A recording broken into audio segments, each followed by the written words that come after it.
a quick flexibility routine that you can do pretty much anywhere. It can be helpful to have a mat just to make it a little bit more comfortable on your knees, but you do not need a mat for this. We're going to work on some flexibility movements that can help you release stress and tension in areas that you may often experience this, specifically as a student. So opening up hips, because you tend to have to sit a lot during classes, bringing on stretching out through your neck and shoulders, which is where we hold a lot of stress. And then also opening up through the chest, since you may spend a lot of time hunched over a computer or a book. So let's go ahead and get started. So the first stretch I'm going to take you through is a hip flexor stretch. Often when you sit a lot, your hip flexors can get tight and cause low back pain. So to stretch those out, what you're going to do is take a foot out in front of you. You're going to start by tucking your tailbone so that you're pulling your hip bones upward, making sure you got a straight line from your toe to your knee to your hip. And then I would tuck that back toe underneath. That's going to get into your quad a little bit more as well. Once you're in that position, no rounding through your back, you can start to shift forward just slightly. And you're looking to feel that right through the hip or into the quad of that back leg. So I would take some big deep breaths here. If that's too intense, you can always shift back a little bit. Or if you want a deeper stretch, you can shift into it even more. Take your arms up overhead. I'd recommend holding this stretch anywhere from 30 to 60 seconds on each side.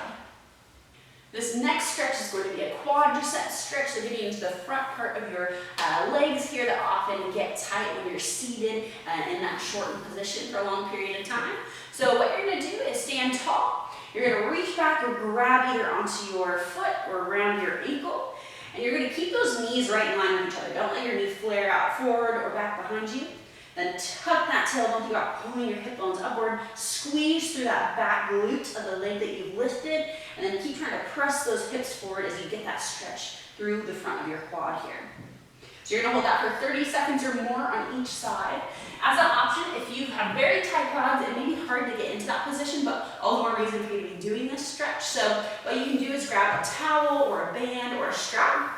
You'll start by wrapping it around your foot. And from there, you'll go up into that position and then use that strap to allow you a little bit more range of motion so you don't have to grab onto your foot. Again, knees aren't flaring out, keep them right in line with each other. From there, you'll be coming back to the floor. We're going to go into a chest stretch, so opening up through your chest and shoulders. Again, when you're sitting over a desk, oftentimes these can get really tight. So what we're going to do is have you move to the floor. You're going to lay on your side and you're going to stack your knees right in line with your hips. Arms are going to come out to the sides, right in line with your shoulder. And from there, think about pinning your knees down towards the ground. You don't want your hips to rotate open and up through this exercise. So pinning those knees to the floor, you're going to open up that top arm, follow your hand with your eyes, and you're going to lower that arm to the opposite side, creating a T position with your hands. And then you're going to breathe in there, take some big breaths, try to let the arms sink closer to the floor. Again, no rotating open through your hips. Holding about 30 seconds there, and then coming back to center and switching other side. All right, so next up we're going to be going into a neck stretch, getting into your neck, your trapezius muscle back here, which is where we tend to hold a lot of our stress. So what I'm going to have you do is roll your shoulders down and back, sit tall. You're going to take one arm all the way behind your back, and the side that the fingers are kind of reaching out on, you're going to lean your ear towards that side. You should feel a good stretch through the side of your neck. And then you can also look up towards the ceiling, look down towards the floor, find the area that you feel the most tension within that range of motion, and then stop and hold there. That's going to be where you get the most benefit from it. If that's too intense, you can take that arm out from behind your back, sit tall, and then just tip your ear towards your shoulder. So holding 30 to 60 seconds or more, doing both sides. The next one we'll be moving into is an abdominal stretch. So stretching out your rectus abdominis here, which again can get tight if you're hunched over a computer, a desk, a phone, whatever it may be. So what I'm going to have you do is come down toward your stomach.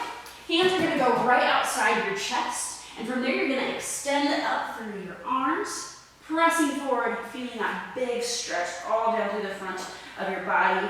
And as an option, if that's a little bit too intense, what you can do is come down, place your forearms on the floor, and press up through there. In this position, we're going to take some big, deep breaths. As you expand your lungs, you're going to stretch out through the abdominal even more. So big breath in, big exhale out, and repeating that breathing for 30 seconds or more.